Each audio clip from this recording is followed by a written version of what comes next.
I can see the disgust and disappointment in the eyes of our National Security Adviser, Nuhu Ribadu. Thank you for the courage to say that Canada denied you. They can go to hell. Now, let's talk about why CDS Christopher Musa, the Chief of Defense Staff, was denied visa by the Canadian government. Now, it's possible that this has to do with the interview that he granted with Jazeera. Now, recently, he granted an interview with Jazeera where he had to spill everything, although he tried to hold back on a whole lot of things that he wanted to say. But to an extent, perhaps he has said something that not everybody really wants him to say. We've talked about a period of 15 long years here. We've talked about playing an almighty game of catch-up. But in the meantime, we've seen Boko Haram regroup and regroup and regroup. What is your answer to that? That you have in some way fed the insurgents? The problem is that I think we've talked to international community. Let's find out the funding. When they started surrendering, by the time we left, so as we speak, we have over 120,000 that have surrendered. Most of them, when you find them, they are coming with hard currencies. How did they get them? How are they funded? How did they get the training? How did they get the equipment? What is your suspicion? Well, maybe an international conspiracy, you don't know. Who knows? How are they be able to sustain themselves for 15 years? That is one question I think everybody should ask himself. For Nigeria to be able to hold them, and you go to Nigeria, everything seems to be working well. You must have an idea. I mean, let's not talk about international conspiracy theories. Let's give some hard facts. Well, I just leave it at that. I'm sure they know, and I'm sure everybody knows that these are the challenges we're facing, that needs to be addressed. So the UN need to come in to ensure that, because we need to trace the funding. How are they sustaining themselves for 15 years? What does the UN coming in mean? What does that look like? Track the funding. It's international flow. We don't have control over that. Whose interest is it to see Nigeria destabilized? Well, I don't know. You don't know. Your guess is as good as mine. And again, let's look at things this way. Perhaps they denied him the visa because of the accusation of human rights infringements in the fight against insurgency in the north.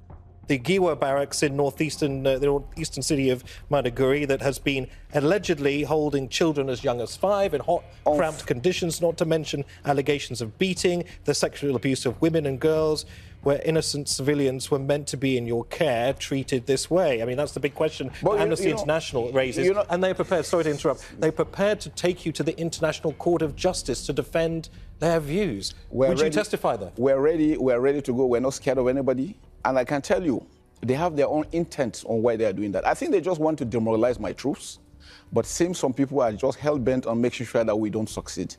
We're just good guys just trying to make sure that our country is secured. And then some individuals seem to not to be happy about it and trying everything possible to throw us under the bus for whatever reasons. Like I told you, what I realized over time, I've been in service for almost 33 years. Anytime we seem to be succeeding, somebody throws something at us. And the question is, why? Is it because we're succeeding or you don't want the country to move forward? What is the aim? What's the intent? That's the question we're asking.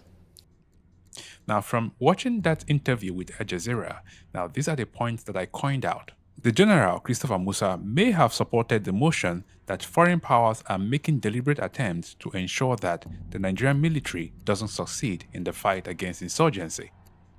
The General also questioned Boko Haram's source of funding. While poking international conspiracy, he questioned how the terrorist organization has stayed operational for 15 years despite ongoing efforts by the Nigerian government to clean them out. He also disputed and further dismissed allegations by human rights agencies while questioning why they were always at their loudest anytime it seemed like the Nigerian military were making significant progress in eliminating Boko Haram. Now, these are the pointers I understood from that interview that he did with Jazeera.